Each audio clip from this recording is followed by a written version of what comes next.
Bonjour à tous. Donc là, c'est la troisième expérience. Donc cette pratique ira donc avec la théorie, bien sûr. Donc je vous expliquerai cela donc avec la théorie. Donc je vais allumer l'interrupteur et on voit que la LED L0 s'allume.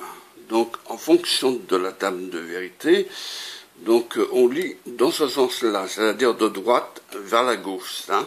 Donc je me sers uniquement que le SW0 et le SW1, c'est-à-dire les deux interrupteurs que je me sers, qui commandent donc les entrées.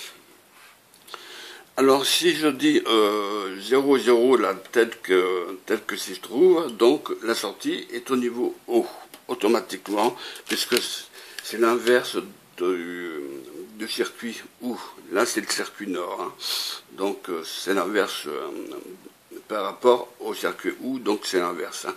Donc là la table de vérité, donc 0,0 est égal au niveau haut.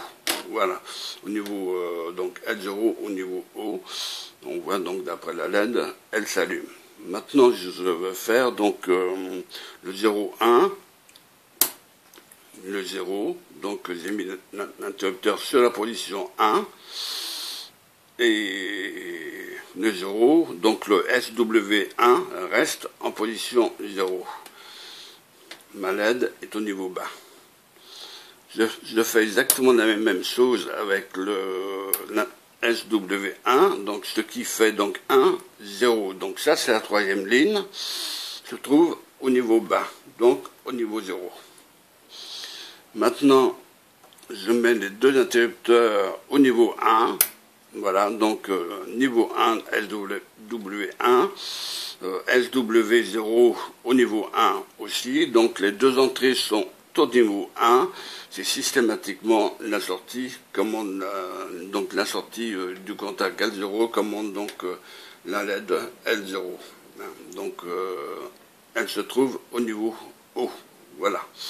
Donc ça c'est pour le circuit nord. Maintenant, bon, concernant donc après ça va être des expériences plus intéressantes. Donc là, je pourrais donc monter donc mes circuits intégrés d'avance, parce que c'est assez long, lorsque plus que le schéma est complète, donc faut que les fils soient bien séparés, bien faits, afin que je puisse vous expliquer correctement. Voilà. Donc là, il faut savoir que ces matrices-là, vous ne les aurez pas comme ça. Donc ça, c'est à l'intérieur, vous avez des contacts en or. Donc il y a très peu de carats, mais ce sont donc des contacts en or. Et oui, parce que l'or, bon, c'est un très bon conducteur, bien sûr. Donc les circuits matrices coûtent beaucoup plus cher. Voilà. Donc L0, donc il reste toujours allumé, lui, au niveau bas. Voilà, donc les deux interrupteurs, il faut qu'ils soient au niveau bas. Voilà. Donc c'est pas bien compliqué. Et voilà, donc je termine donc cette troisième expérience. Et ensuite, bon, je vais faire tout de suite donc la théorie qui va correspondre à cette pratique. Donc le circuit OU, je ne l'ai pas testé, puisque donc dedans vous avez dans le circuit nord vous avez le circuit OU avec des inverseurs, donc ce qui permet d'inverser les codes binaires. Voilà. Je vous remercie de votre écoute. Concernant donc, je veux dire, l'équation logique du circuit nord, vous le verrez en théorie. Voilà, donc c'est pas la peine que je passe mon temps pour expliquer donc les équations logiques. Voilà. Donc je vous souhaite à tous une bonne fin d'année. Et donc à la prochaine. Donc je vous en remercie. À bientôt. Et une bonne fin d'année. À bientôt.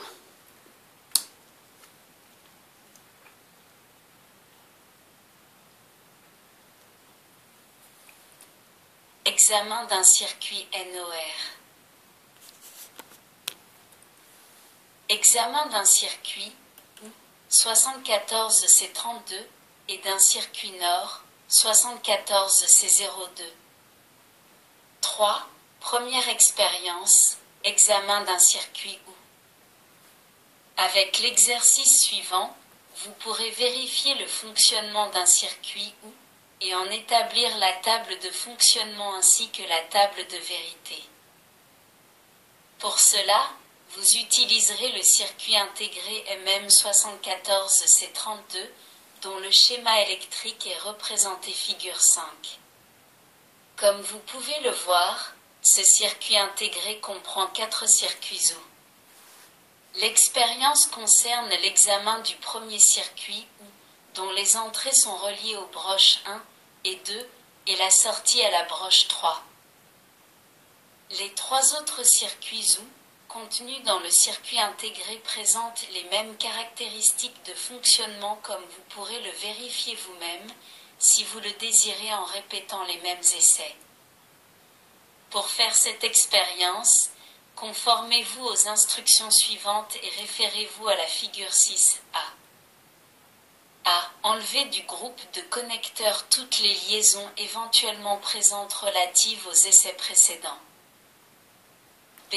Assurez-vous que la pile d'alimentation est débranchée. Prenez ensuite le circuit intégré MM74C32 et introduisez-le dans le support ICX après en avoir redressé les pattes si nécessaire, avec les précautions d'usage préconisées dans les pratiques précédentes. C. En vous servant de 2 morceaux de fils de 5 cm dûment préparés, reliez la broche 1 du circuit intégré avec le contact SW0 et la broche 2 avec le contact SW1. D. En utilisant le morceau de fil de 10 cm, reliez la patte 3 du circuit intégré avec le contact L0. Avec ces liaisons, l'entrée 1 du circuit est reliée au contact commun de l'interrupteur SW0, tandis que l'entrée 2 est reliée au contact commun de l'interrupteur SW1, la sortie du circuit est reliée à l'indicateur L0. Les 2 interrupteurs permettent de relier les 2 entrées à la masse, 0 V, niveau Basel, ou à la tension positive d'alimentation, plus 4,5 V, niveau H, selon qu'ils soient positionnés respectivement sur 0 ou bien sur 1. E. Mettez les 2 interrupteurs sur la position 0. Les 2 entrées du circuit sont ainsi toutes 2 reliées à la masse et se trouvent donc au niveau L. De cette façon, vous avez réalisé le circuit schématisé dans la figure 6B, premier essai. Alimentez à présent le circuit en reliant les cordons rouges et noirs à la pile et observez la LED L0, elle est éteinte, ce qui indique un niveau L. Avec cet essai, vous avez constaté que dans un circuit où, lorsque les 2 entrées sont à un niveau bas, à l'état L, la sortie est également à un niveau bas, à l'état L. Vous pouvez donc dresser une table à 2 colonnes, la première réservée au niveau des entrées et l'autre relative au niveau de la sortie. Sur cette table, vous pouvez reporter le résultat du premier essai et donc noter L pour l'entrée 1, L pour l'entrée 2 et L pour la sortie complétant, ainsi la première ligne de la table de fonctionnement du circuit OU. F. Faites maintenant basculer l'interrupteur SW1 vers le haut sur la position 1. L'entrée 2 du circuit est ainsi portée au niveau H. En observant la LED L0, vous constatez qu'elle est allumée, ce qui indique que la sortie du circuit est au niveau HO. Vous pouvez donc reporter dans la deuxième ligne de la table de fonctionnement les notes suivantes, L pour l'entrée 1, H pour l'entrée 2 et H pour la sortie. G. Faites basculer l'interrupteur SW0 sur la position 1 et ramenez l'interrupteur SW1 sur la position 0. Dans ces conditions, l'entrée 1 a été portée au niveau H, tandis que l'entrée 2 a été ramenée au niveau L. En observant la LED L0, vous constatez qu'elle est toujours allumée, signe évident que la sortie se trouve encore à l'état H. Sur la base de cet essai, vous pouvez remplir la troisième ligne de la table de fonctionnement en y indiquant que pour les niveaux H et L d'entrée, la sortie se trouve à l'état H. Ramenez à nouveau SW1 sur la position 1. Dans ces conditions, les deux entrées sont à un niveau H. En observant la LED L0, vous constatez qu'elle est allumée, ce qui indique que la sortie se trouve elle aussi au niveau H. À partir de ce résultat, vous pouvez inscrire la dernière ligne de la table de fonctionnement du circuit ou représenter figure 7A en mettant H aux deux entrées ainsi qu'à la sortie. Vous pouvez passer de la table de fonctionnement à la table de vérité en remplaçant la lettre L par le symbole 0 et la lettre H par le symbole 1 selon la convention logique positive. Vous obtiendrez ainsi la table reportée figure 7b. D'après la table de fonctionnement de la figure 7a, nous pouvons déduire que la sortie d'un circuit est à l'état O lorsqu'au moins une de ses entrées est à l'état O, tandis que la sortie se trouve à l'état L, bas, uniquement lorsque ses entrées sont à l'état L, bas. 4. Deuxième expérience, examen d'un circuit nord. Le but de cette expérience est de constater qu'un circuit nord est équivalent à un circuit suivi d'un inverseur. Pour cet exercice, vous utiliserez le circuit intégré MM74C02 contenant 4 circuits nord, comme vous pouvez le voir sur le schéma électrique de la figure 8. Comme d'habitude, l'essai de fonctionnement sera réalisé sur le premier circuit nord, c'est-à-dire celui dont les entrées sont les broches 2 et 3 et la sortie la broche 1.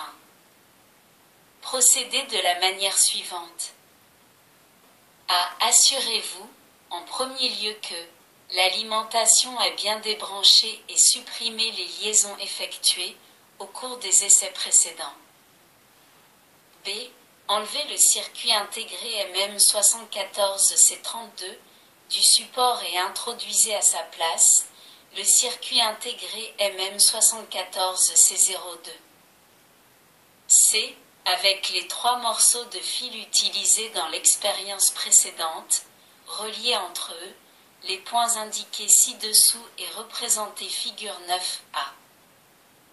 Broche 1 du circuit intégré MM74C02 et contact L0. Broche 2 du circuit intégré MM74C02 et contact SW0. Broche 3 du circuit intégré MM74C02 et contact SW1. D. Mettez les deux interrupteurs SW0 et SW1 sur la position 0. Dans ces conditions, les deux entrées du circuit nord se trouvent toutes deux au niveau L et vous avez réalisé le circuit représenté figure 9B, premier essai. Alimentez maintenant le circuit et observez la LED L0, elle est allumée. Cela signifie que, lorsque les entrées du circuit nord sont à l'état LL, c'est-à-dire toutes les deux à un niveau bas, la sortie est à l'état H, O. E. Mettez l'interrupteur SW1 sur la position 1, puis mettez-le à nouveau sur la position 0 et placez SW0 sur la position 1. Vous réalisez ainsi les deux combinaisons LH et HL sur les entrées.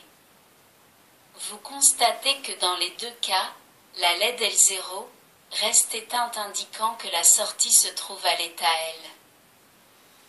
L. F. Mettez enfin les deux interrupteurs SW0 et SW1 sur la position 1. Dans ce cas également, la LED L0 reste éteinte indiquant que la sortie est encore à l'état L.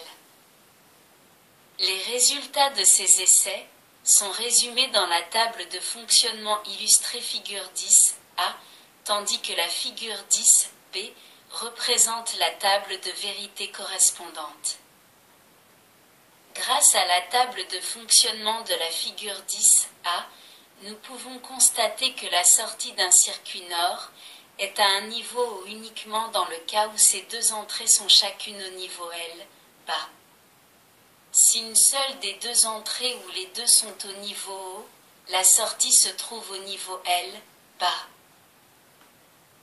En comparant la table de vérité du circuit NOR, figure 10B, avec celle du circuit OU, reportée dans la figure 7B, vous remarquerez que la première peut être tirée de la seconde par une simple inversion, en remplaçant chaque 0 par 1 et chaque 1 par un 0 dans la colonne de sortie. Il convient à ce point de faire une remarque importante.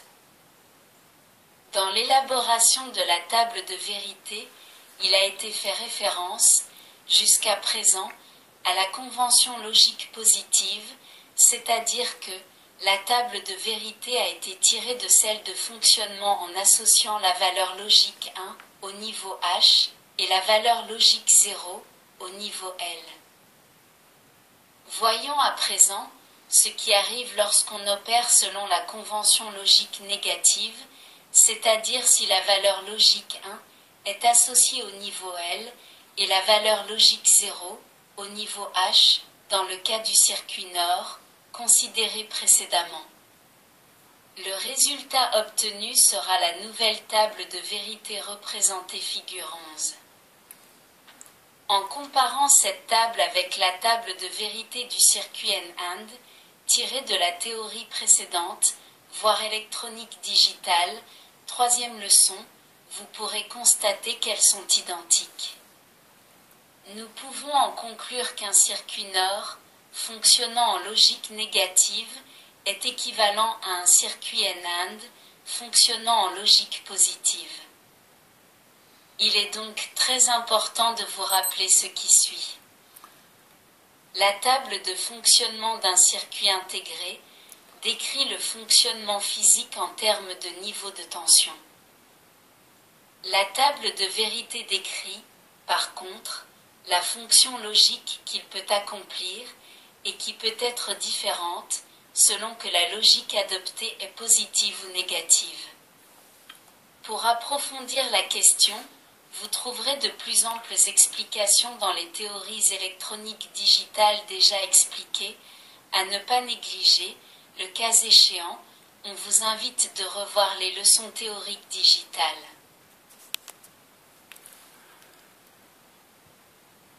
Merci de votre écoute. À bientôt.